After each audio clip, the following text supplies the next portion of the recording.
Hi అండి, అందరికీ నమస్కారం.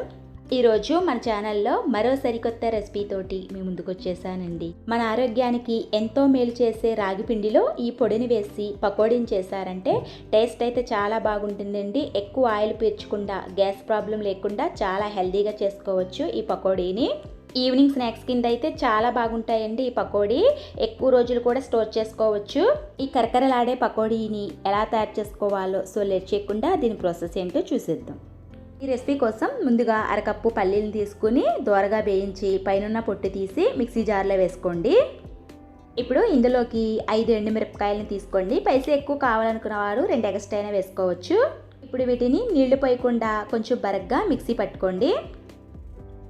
నెక్స్ట్ వెడల్పు లాంటి గిన్నెను తీసుకుని ఇందులోకి 1 కప్పు దాకా రాగి పిండి వేసుకోండి. రాగి పిండిని తీసుకునేటప్పుడు మంచి క్వాలిటీ అయిన పిండిని వేసుకోండి. ఇప్పుడు ఇందులోకి సన్నగా పొడవుగా కట్ చేసుకున్న 1 కప్పు ఉల్లిపాయ ముక్కలను వేసుకోండి. అలాగే 1 అరకప్పు దాకా కొత్తిమీర కాళ్ళతో సహా కట్ చేసుకుని వేసుకోండి. ఇప్పుడు రాగి పిండి, ఉల్లిపాయ, కొత్తిమీర బాగా కలిసేలాగా మిక్స్ చేసుకోండి. ఇలా రాగి పిండి అంతా ఉల్లిపాయలకి బాగా పట్టేలాగా కలుపుకోవాలండి. ఇప్పుడు ఇందులోకి 2 టేబుల్ స్పూన్ల దాకా బియ్యపిండి వేసుకోండి. బియ్యపిండి వేసుకోవడం వలన పకోడీ చక్కగా కరకరలాడుతూ వస్తుందండి. నెక్స్ట్ 1 టేబుల్ స్పూన్ దాకా జీలకర్ర వేసుకోండి. 1/2 టీ స్పూన్ సాల్ట్ వేసుకోండి. ఇప్పుడు ఇందులోకి ముందుగా గ్రైండ్ చేసుకున్న పల్లీల పొడిని కూడా వేసుకుని మొత్తం ఒకసారి బాగా కలిసేలాగా కలుపుకోండి. ఇక్కడ పిండి బాగా పొడి పొడిగా ఉంటే 2 టేబుల్ స్పూన్ దాకా నీళ్లు వేసుకుని మళ్ళీ కలుపుకోండి. పిండి కన్సిస్టెన్సీ ముద్ద అవ్వకూడదండి, గట్టిగానే ఉండాలి. అప్పుడే మనకి పకోడీ ఆయిల్ పీల్చకుండా చాలా కరకరలాడుతూ క్రిస్పీగా వస్తుంది. మీ అందరికీ ఒక రిక్వెస్ట్ అండి, ఎవరైతే నా వీడియోని ఫస్ట్ టైం చూస్తున్నారో అందరూ సబ్స్క్రైబ్ చేసుకోండి, లైక్ ఇవ్వండి. మీరు ఇచ్చే లైక్ వల్ల నన్ను ఎంతో సపోర్ట్ చేసిన వారు అవుతారు. ప్లీజ్ అండి సపోర్ట్ చేయండి. మన ఛానల్లో మంచి healthy and tasty and recipes ఉన్నాయండి, తప్పకుండా చూడండి. మీకు నచ్చితే మట్టికి లైక్ చేయడం, సబ్స్క్రైబ్ చేయడం మట్టికి మర్చిపోవద్దు.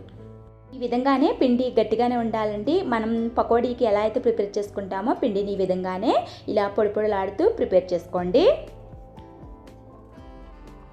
స్టవ్ మీద కడాయి పెట్టుకుని డీప్ ఫ్రైకి ఆయిల్ పెట్టుకుందాము. ఆయిల్ బాగా హీట్ అయ్యాక మనం పకోడీని ఏ విధంగా వేసుకుంటామో అలా వేసుకోవడమేనండి. పకోడీకి కలర్ ఏం తెలియదండి, ఎందుకంటే రాగి పిండితో చేస్తున్నాం కాబట్టి రాగి పిండి కలర్లోనే ఉంటుంది పకోడీ. మనకి ఏగింది అని తెలియడం కోసం ఉల్లిపాయ మంచి గోల్డెన్ కలర్ వచ్చే వరకు ఫ్రై చేసుకుని అప్పుడు ఆయిల్లో నుంచి తీసేయడమేనండి.